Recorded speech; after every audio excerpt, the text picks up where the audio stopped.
What's up, ladies and gentlemen? If you are joining me tonight, thank you so much.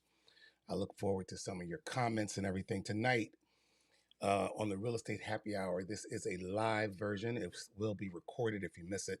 It will be on YouTube, Facebook, and everywhere else that I do it. There will also be clips and reels. So the other night or the other day, I posted a graphic, this one here, about America's most and least trusted professions. And I was really shocked because it wasn't the first time I saw this. I saw that real estate agents were really, really low as trusted professionals. And I know that me personally, I've done everything that I can to change that image or to change that perception about real estate agents. I know I've been in sales pretty much all of my adult life, and I know how people feel about salespeople. And so I've always tried to be ethical, above board, not do it for the money, but just do it for the love of it, no matter what I was selling. And I've sold computers in Best Buy. I've sold cell phones for Verizon. I was a pharmaceutical representative. I've done so much sales, and I've always just tried to be above board, tell the truth, and do what was right for the customer. And then most of the real estate agents, if you're watching this, you guys that are out there, I've seen nothing but ethical behavior from you guys as well, and you always are looking out for your clients. So why is this the perception, and why are we so low? And when I asked that question on Facebook, a lot of you chimed in and you did respond to the post, and so thank you for your comments. We are going to look at a lot of those comments anonymously. We're not going to put anybody on blast, but you all had some great ideas and you had great thoughts. So I'll be right back and we'll get right into this show.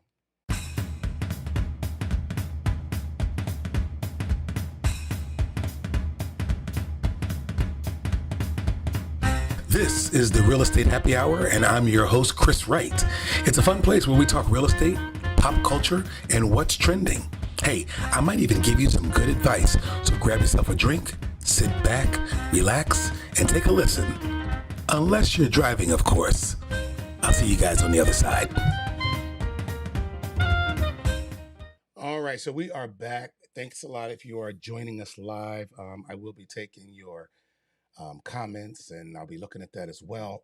But once again, we're talking about real estate agents as one of the least trusted professions. And I really don't understand why, but I did look at a lot of your comments and concerns about our industry, and I wanted to kind of touch on that a little bit. Yeah, we're going to look at some of the things that some of you said in the comments, and then we'll pretty much go from there. So I want to start off with this one because I thought this was a good one. Matt, he said, data is a beautiful thing. So it's never good to, I mean, you don't want to hear it, but it's always good to learn in public perception about your job, your industry, and why things are as they are. So even if it's negative, you can take a lot from it. But he said data is a beautiful thing. There's a lot you can take from this. One of the first things I would do is start marketing against people's fears. The whole, and we don't want to put a name of a company out there, but he said in the comment, the whole puppies and babies not included BS was to make them seem trustworthy and family oriented. Someone said, Chris, you should get a dog. But I thought that was funny.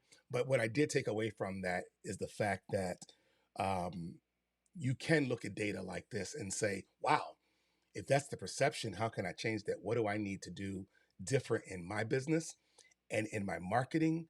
How I post on Facebook, and just, we really, really, really have to sell the value of what we do in my industry, and a lot of times that is not done. So I'd like to know your thoughts on that, or not even your thoughts, but how are you currently marketing, or how does your public perceive you as a real estate agent, if you are one, or in any sales environment? So just make sure that that's something that you change if that's the perception. Here's one that says, my first real estate broker lied to me and caused me to pay about $20,000 more than I should have. And since then, I've seen brokers cover the entire spectrum from honest to pants on fire. Those few in the latter group hurt the reputation of others. And it's true. You got to think about when you're out there doing things that aren't above board, if you're doing things that you think I might can get away with it once, or maybe I'll fudge something on a contract, or maybe I'll tell them something and I'll never get caught. I do know companies out there, that the National Association of Realtors, they have testers out there. Um, New York, NISAR, they have testers. And you want to make sure that, knowing that there's testers out there in the field, that and now you don't want to just do the right thing because there's testers, but they are out there. So you want to make sure that you are always doing the right thing, but you also hurt the industry. One bad realtor in our industry can hurt it for a lot of us, and this is why a lot of people don't want to use us. They just they rather go to websites like Zillow and Realtor.com and Redfin and search for their houses themselves, and try to do as much of the transaction as possible without a realtor. So you want to just keep that in mind. The next comment we're going to look at now, Sherry was a realtor. She's since retired from the industry, but she said, I haven't worked in real estate in 5 years and I won't do it again. I will say that one reason I believe agents aren't trusted are other agents, their irate comments on social media. Almost daily, I see comments as a remnant of my former career. She says she's friends with about 100 agents or hundreds of agents, and they always talk about how unprofessional other agents are. And I swear, she is spot on. I've seen this so many times where agents will disparage the industry themselves. Talk about, why are so many agents not doing this or doing that? When you talk like that, people who aren't in our industry, they listen to you. And she ends it by saying, but you should trust me because I'm not like the other guys. Think about that. You're saying you're not like other agents, and you are an agent. So I know in our area alone, if you're watching this nationally or in other states, correct me if I'm wrong, anyone, but I think there's about 4,000 licensed agents here, and it only takes one or two bad apples to ruin the whole bunch. So we just have to be careful about how we present ourselves on social media, um, how we how we talk about ourselves and our industry. Where is my phone? Because someone just sent me a message, but that's all right. I'll get back to that. But anyway, we just have to be really, really careful about how that looks. All right, what's another good comment here? Same person. Oh, basically, this is all blacked out because I was trying to keep things private. But she was saying that when she was in the industry, in so many words, that she didn't see it. She didn't see a lot of the disparaging comments and how they affected our industry.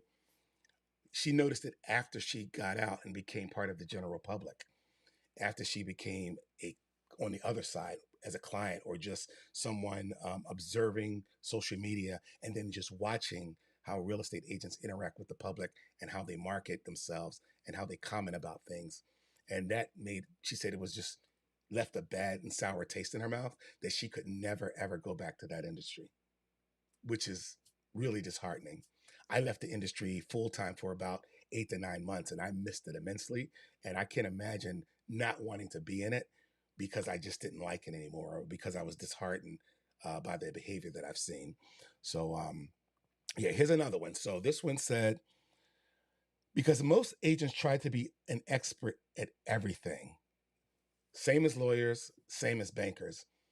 And I just talked about that today on a reel, that sometimes we try and do too much. We try to meet a customer and say, I can do everything from, and if you're doing it out there, this is not to disparage you, but I can do everything from stage your home to give you information on inspections, or to give you information on contracting and HVAC and air conditioning, all that kind of stuff. You try to be the expert on everything as opposed to staying in your lane. And because of that, sometimes we give bad information. So we want to make sure that we're always giving proper information. And if you don't know, refer it out. The person that said this, I said, you know what? If that's not my lane, I just refer it out. I'm not going to try and be. I'll tell you a recommendation, and I'll give you like surface knowledge on something. But to me, it's much easier to just say, "Hey, I know a guy or I know a girl, and she's really really good at this, and I want to make sure that I get you the right answers and the right help." So spot on. I'm not going to talk about lawyers and bankers because I don't know enough about that industry to speak on it. But again, these are raw comments from people. That's why I redacted their names, so we don't know who the full name is. So if that's how you feel about lawyers and bankers, so be it. But I wanted to put that out there. All right, let's go. Let's look at another comment. Mark says the perception of the job and the people associated with it. Um, you see the professions at the top are medical and public service. He's talking about the survey that I just showed you. I'm going to skip that. I'm going to go back down to something that he says that's really important. I think it was HGTV and social media has reinforced this perception by showing only the highlights and the good parts. So yeah, like Selling Sunset, House Hunters, all these shows show the good and easy side. And if you watch House Hunters, the secret behind that is that the house has already been sold and closed. So in 30 minutes, they can show you what that's like. And people actually watch this program and say, I want to be a real estate agent. But we all know that real estate, the industry, it's not a 30-minute transaction. So what else did he say here? He goes, let's be honest, those who take the time to complain and light up an agent in various venues are the ones who have been wronged, not the client that had the difficult closing or where the agent navigated numerous landmines and everything worked out. So, more often than not, things go right. It only takes a few times for things to go bad. And that's where people kind of give us a bad name or they don't trust us. I see your reviews. I see your Zillow reviews, agents, when you put them up. People really trust you. They care about you. They say you're the best, you're the bomb. And I love to say that I love collaborating with you and cooperating with you. So I usually see all the good. I don't see the bad. And when the bad usually happens, like the ones that go to arbitration or mediation or you getting sued or the things that go to errors and omissions, that's not the stuff you usually see, but that's the stuff that makes the media. Okay. So that was a good comment, Mark. Thank you. All right. What's next? We got Tracy, who is an agent. She said, I'm going to skip down to the second paragraph because she said some comments about other industries and I don't want to talk about that. But she goes, as far as real estate goes, there is a good and not good in every job, which is true. I have heard some recent nightmare stories of new and part time agents. Real estate is not easy. She's in 3 years, definitely not easy. She says she prides herself in being honest and straightforward, like most of the agents that I know. And I crossed out a word there, but she said, I don't do high pressure sales. I don't bug people that aren't interested. So, yeah, and that's most of the agents that I come across. Um, they're really really good agents and they really try and do the right thing. They really try and look out for their clients, and their clients are a job one. So that's most of the people that I know and come across. And all of us, we just have to change this perception about being one of the least trusted. All right, Gary, he said, my wife and I were interested in a house with an in-law apartment in Cohoes that was for sale years ago. It was by appointment only. And while we were being shown, a woman came walking in and being attended to um, by the realtor that was supposed to be dealing with us. So what that said was a realtor was they were with their realtor. Someone else walked in the door. I guess they started asking questions. They wanted to know more about the house, and that agent probably immediately start thinking, "Oh my God, I can get two customers." Greed, a little bit of greed set in, and it's situations like that that will make people think poorly about us. Um, take a sip of water, but yeah, it's situations like that that will make people think poorly about us and how we do our business. Needless to say, he said we left. I was very upset, as anyone might imagine, and thankfully, she is probably the exception, not the rule, and she is. Um, what she should have probably done is told that client, "I'm so very sorry. I'm showing these people this house. Um, you should probably find another real estate agent." Because here's another thing: the people that you with and you're showing them that house, if they show interest, do they think you're going to turn around and call that lady and try to also show her the house an hour later? You need to be 100% dialed into those customers and tell that lady she can, go somewhere else and probably find an agent at that time.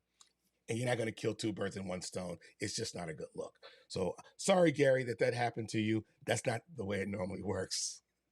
All right. What we got here? Jason, he said, I think for the real estate, it's because of the paycheck.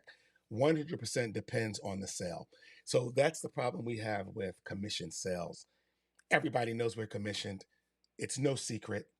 And they a lot of people just automatically think I don't trust agents because they just want the commission. I think that is a hard perception to shake, but you have to do it by communication and by just constantly sharing information with the client, sharing information with the customer, letting them know whatever questions you have. I'm not in a rush to close this deal. I'm not in a rush to sell you a house because despair stinks. You can smell it. It's sweat beads coming off your head. I really need to sell. I really need to sell. So you want to make sure that that's not you. Again, and this is whether you're selling insurance or real estate or any commission job, cell phones or pharmaceuticals, that you just never look desperate like this sale is going to make or break your rent or mortgage at the end of the month. All right. Um, so he said this is his opinion. He goes, I never did that, and I don't. He doesn't do it as a remodeler. So good job, good point, Jason. I appreciate that. Jason chimed in again. No, that was another one. Here we go. We got Brian here. Brian is a real estate agent, and you'll see after I read this comment, he's also a school teacher, and he was talking about the list. If we look back at the list, I think teachers were highly trusted. Okay, they're up there. So he's a teacher, but he's also down here as a real estate agent. So he said, I've seen this before. It's very interesting. I suppose if the perception is that the profession relies on persuasion, which it does, then there's always the possibility that the professionals are being deceptive. People don't trust mechanics. People don't trust car salesmen, and people don't trust anybody who depends on a check or have to persuade someone to get paid.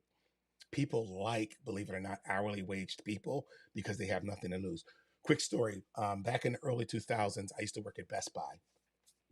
And I don't know if you remember this, but in the early days, all over Best Buy, whether you were computers or appliances or electronics, no matter where you were, everybody in the store were commissioned salespeople.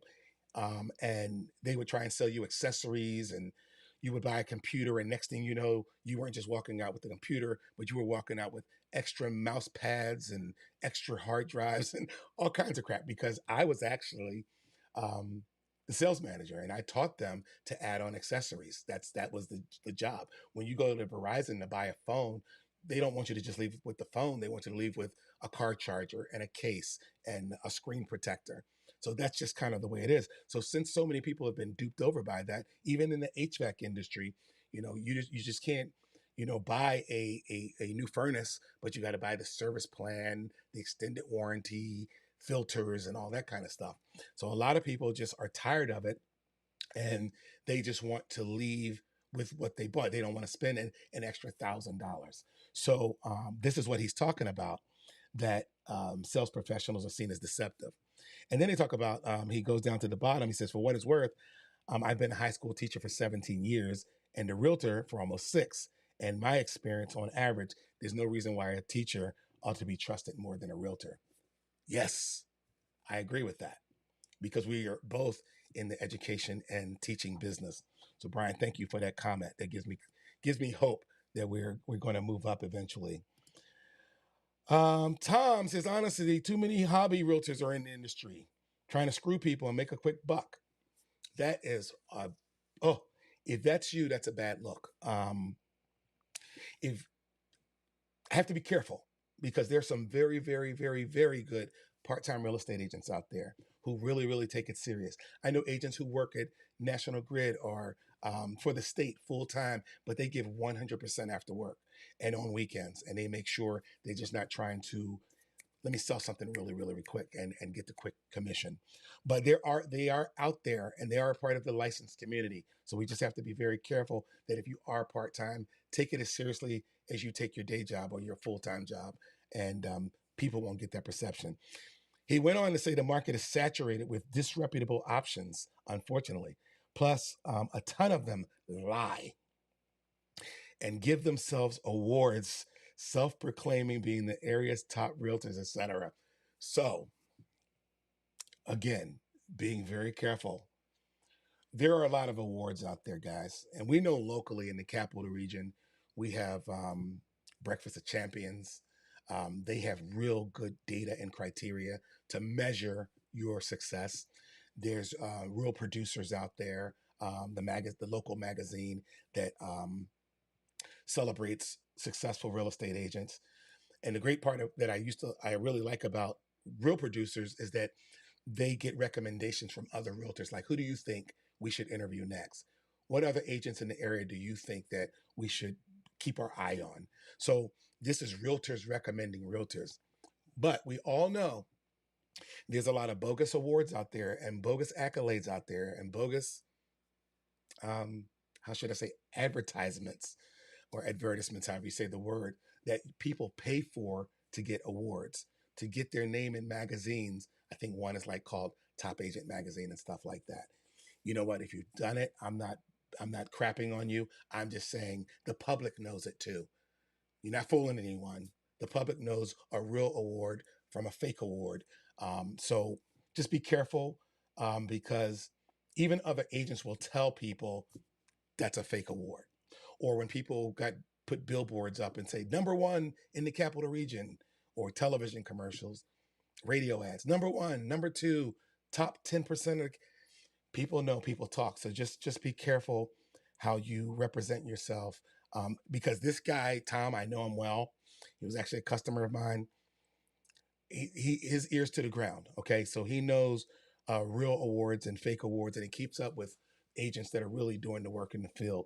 So just be careful, because you're not really fooling anyone. So I just want to point that out. And don't pay for awards. I recommend you don't. All right. So this guy, Michael, he said, he started by saying the agent is paid by transaction, not counsel. And I wanted some clarification. I said, Michael, explain. He goes on to say, people trust those they pay for advice. Okay. He said like financial advisors, but the thing I want to say about financial advisors is financial advisors also get paid by persuasion and by making sure that we are in the right financial products for our future.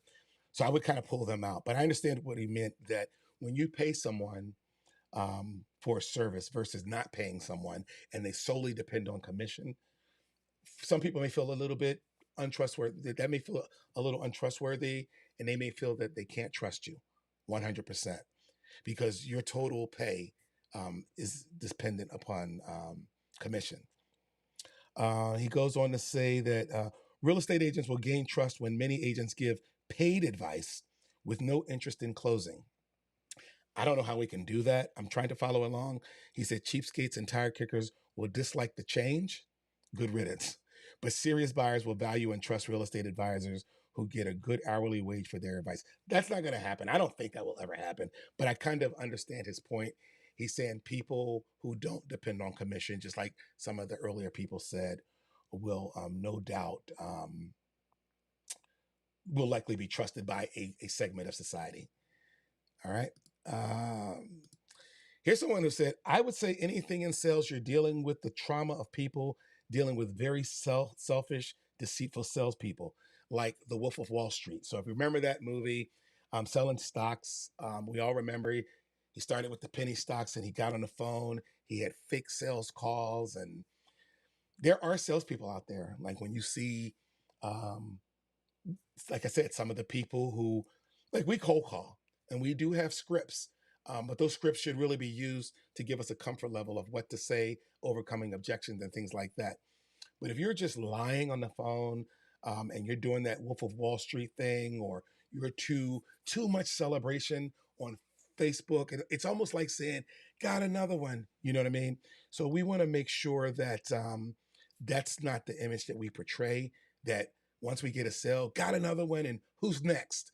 I don't like the term "who's next" because it almost feels like I got one sucker. Who's next? So um, I like that people say things like, just help one of my buyers buy a home, and looking forward to helping the next. But when you say things like "who's next," it's just not a good feeling. So just wanted to put that out there. I wouldn't say that personally, and I really hope I'm not offending anyone. I love my colleagues and people who I work with in the field, but maybe this would just help you present yourself in a better light. All right, here's a good one. This one is a real estate agent. He says there are untrustworthy pieces of out there, beep, in every profession, and there is. I don't care what you're out there selling or moving. Um, he said that's always been the case. Luckily, the cream usually rise to the top, making it easier to recognize the trash. He, thank you. He is so right that even when there's bad agents out there, the good ones, like some of you out there that I know, you're going to rise to the top, and people are going to say, yeah, I knew a shisty real estate agent, but my real estate agent is good. So thanks for saying that, Leon, because that is so true. The cream does rise to the top. Here's a good one. We make too much money in their eyes. Okay, so my broker said we can't talk about certain things, so I'm not. But that is the problem in society today when it comes to real estate. They think we make a lot of money and they think something's amiss. So when you do watch the Bravo and HTV shows, Selling Sunset and all that kind of stuff, they make it seem that way. They're driving Bentleys and Porsches and S coupes and Teslas, and they're wearing shiny suits and fine jewelry, and they're always made up 100%. Yeah, they make it look like we make too much money. Most realtors I know, most realtors I know are struggling month to month. I, I'm sorry if that's not you. I just got to say it. We're just like any other 9 to 5 worker trying to pay our bills, get through the month, get through the year. There's some very successful real estate agents out there, but it's only like the top 10%. The other 80, 90%, man, it's work. And we have to put 100% into this to feed our families, pay our kids tuition, pay for our high school or private school tuition. Some agents are even going to work at Stewart's or have part-time jobs to make ends meet. So no, it's not all shiny suits and shiny cars. We're doing our best. This is not even a Stanley. Okay. This is a fake one I got off Amazon for $19.99. I can't afford a Stanley. I got a kid in college. So um, that's not us. But that is the perception that we make too much money. So what am I saying? How you present yourself on social media. Are you only giving the highlights, or are you being more vulnerable about your income? People need to know that we earn a living, that we work hard. It can't be all flash and bing. Not when you're talking to people that are looking at 150 to $200,000 houses, and you're out there showing your crib, with the granite countertops and 25 to 3,000 square feet on big lots and stuff like that. we can't throw that in their face because they're like, why should I use you when you're all bling and I'm struggling to make, especially with the interest rate, a $2,000 payment on a $220,000 house. Some people don't even have money for the down payment and closing costs, and we're flashing and blinging. Just got to be very, very, very careful how we market ourselves. So I personally try not to do that. What else we got? We got Stephanie. She goes, at least you're not Congress. Yeah. So Congress was pretty low on the totem pole. They were last, dead last. People not trusting Congress. And we also beat lawyers. And I want to say something about lawyers. And um, excuse me, a lot of the real estate agents who are watching this or going to watch this, we have some extremely good relationships with our real estate attorneys. They're awesome. They go to the ends of the earth for us, and a lot of them don't get paid if the deal doesn't close. So they too are being disparaged on this list. So we want to be very, very careful that we don't we aren't proud that we're ahead of them. But I don't think that list is talking about real estate attorneys. They're probably more talking about litigators and people like that. But you know what? I know attorneys in all types of facets. So real estate, I'm sorry, attorneys, make sure that you're doing videos like this or talking up your industry so people change their perception about you. And by the way, I sold cars too. And I would never sell someone a POS that I thought was going to break down in a couple of days. All people in the sales industry, we need to do a better job of changing people perceptions about our business. To this day, I don't trust mechanics. I always feel when I pull my car into a mechanic or a shop where there's going to be brakes or tires, even windshield wipers, I'm scared to death of what they're going to tell me because I don't know cars. So I'm 100% dependent on what the mechanic tells me about my car. So people go in and hope and pray that they get out with $1,000. But when they tell you something like you're going to need a new engine, or we have to change out, some type of part, and it's going to be hard to get to, or your computer's busted, all you're thinking about is thousands and thousands of dollars. But anyway, Stephanie said about Congress um, that I think anyone not in the normal 9 to 5 um, same pay every week, believe those who make a living without the usual protocol thinks you're skimming somehow. 100%. 100%. Um, they think that we're always on the take, that somehow, some way. And she goes, they don't know that you have to pay taxes, that we have to pay insurance, medical, etc. We're just like every other family. They don't know all the work that goes behind the scenes.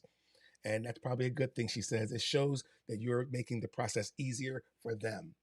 We make the job look so easy sometimes because we do it every single day, every minute of the day. And sometimes we do make it look easy. But I think the more we show our client that their job one, that we really, really care about them, we communicate with them that we are earning our money. I told one of my clients today, she lives in another state. She's in West Virginia. I'm trying to sell her. I sold her house in Clifton Park. And I went to the house today to help her pack up some stuff for her because I'm going to send it to West Virginia to her. Because she was going to get in her car and drive all the way back to get a box full of stuff. I'm like, no, no, no, no. I'll go. We'll do video. We'll look at the things you want. I'm going to pack it up and I'm going to send it to you. And I also said I'm going to bring my snowblower to your house on Saturday because the driveway's full. That needs to be cleared out before closing. But it's little things, and I'm not bragging on myself. I'm just telling you that when you do things for clients, let them know what you're doing. Don't brag on it like, look what I'm doing for you. But just kind of just put it out there like, hey, I need to snowblow the driveway because the inspector's coming, or I'm going to hire a plow guy to come out and clean up because the appraiser's coming and I don't want him to tread through snow. Just by saying it like that, you're not saying, look at me, look at what I'm doing for you, but you are letting them know, hey, I'm back and forth at this house and I'm going to help you out. All right. I don't want you to drive all the way from West Virginia to pack up a box of stuff and take it back. All right. Um, Also, Stephanie has said something about here is the house is $400,000. Why do I need someone to tell me it's $400,000? That reminds me of the agents where they say, oh, what information would you like on that house? And they go, well, just tell me what you know about it. And you go, well, it's $400,000. They're like, duh, I can see that. It has 3 bedroom and 2 bath. And well, don't tell me crap that I can see in the picture. Okay, I see the house on Zillow. I know that it has granite countertops. I know the square footage. I know everything that I can read online. Tell me something I didn't know. Like maybe I don't understand what's that in the back. Is that a vineyard back there? Or tell me, is that wetlands? Or where does the property line stop? They're looking for that kind of information. They don't need you to tell them that it's $400,000. So I thought that was awesome, Stephanie. Thanks for pointing that out because we can get caught up in that. Here's the kitchen, here's the dining room, and things like that. So just to make sure that we aren't doing that. All right. Well, here we go. John says, I think because it's such a big decision for people in a major milestone in their life, and it's a process that they might not feel confident about understanding totally.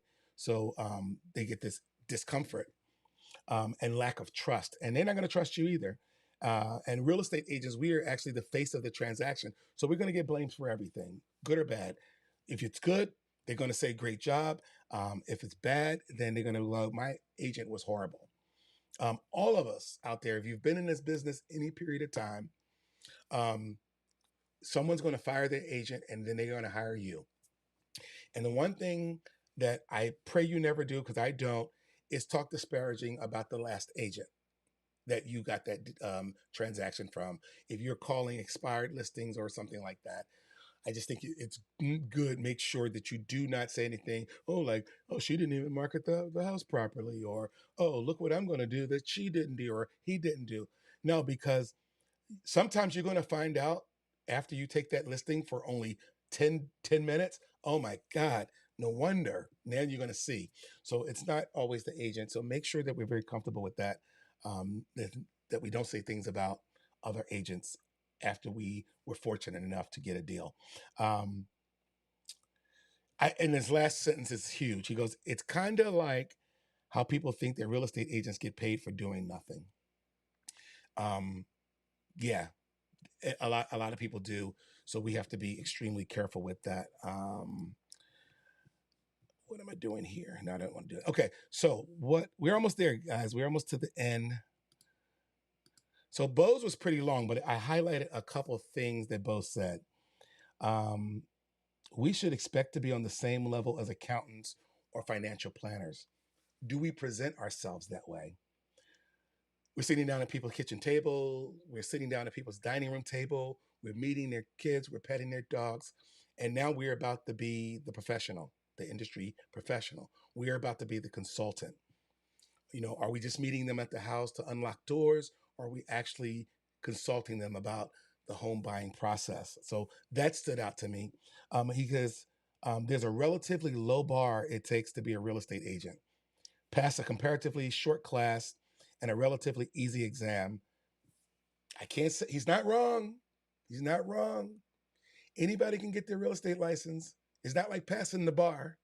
You know, anybody can be an insurance agent. All you got to do is pass the test and take the state exam.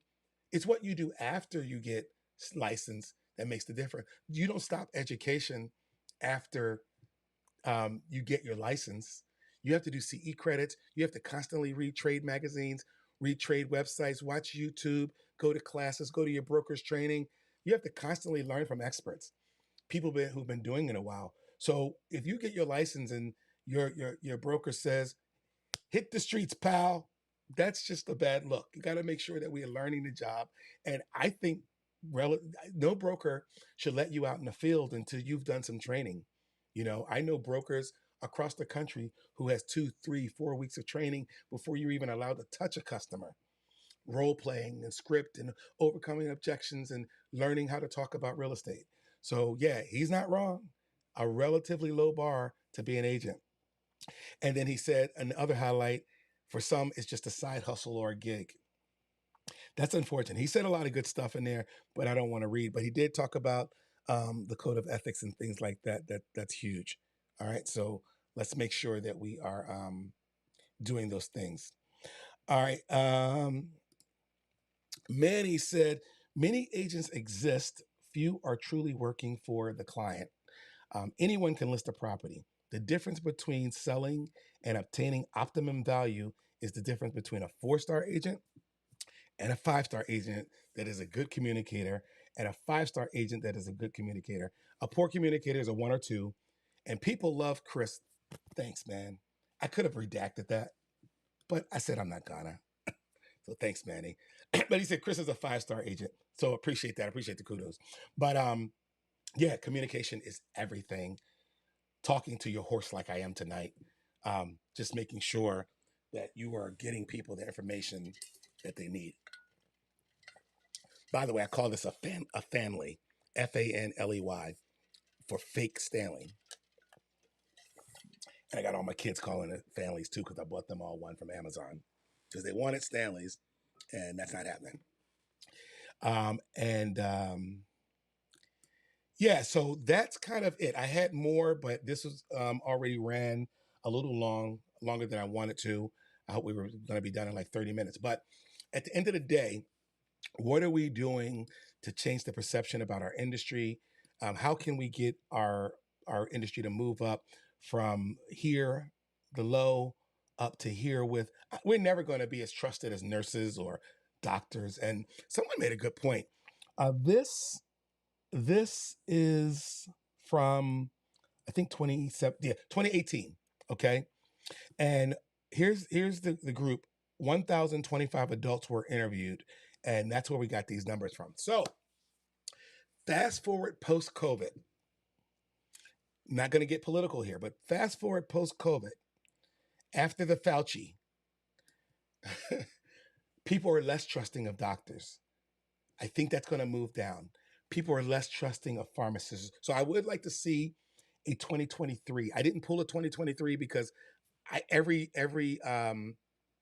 time I pulled data, we were always at the bottom. So it didn't matter what year I pulled. But some of these other professions have slipped a little bit in trust.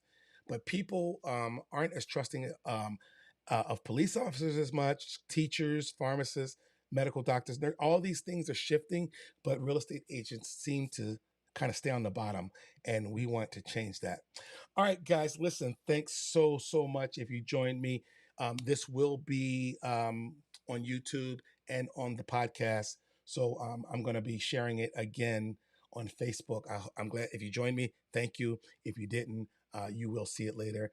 I will talk to you guys soon on the next Real Estate Happy Hour or the next Real Estate Happy Hour 7-minute segment where I interview who's who and the movers and shakers in the capital region. It's on YouTube. It's on Apple Podcasts. It's on Spotify, Amazon, wherever you listen to your podcast. You'll find me there. Like it, subscribe, and give me 5 stars for my effort, even if you don't like it. So I didn't like the damn podcast, but Chris is putting his face out there. He's being vulnerable, so I'm going to help him out. You guys take care. I'll see you on the other side. Have a good one. Take care, guys.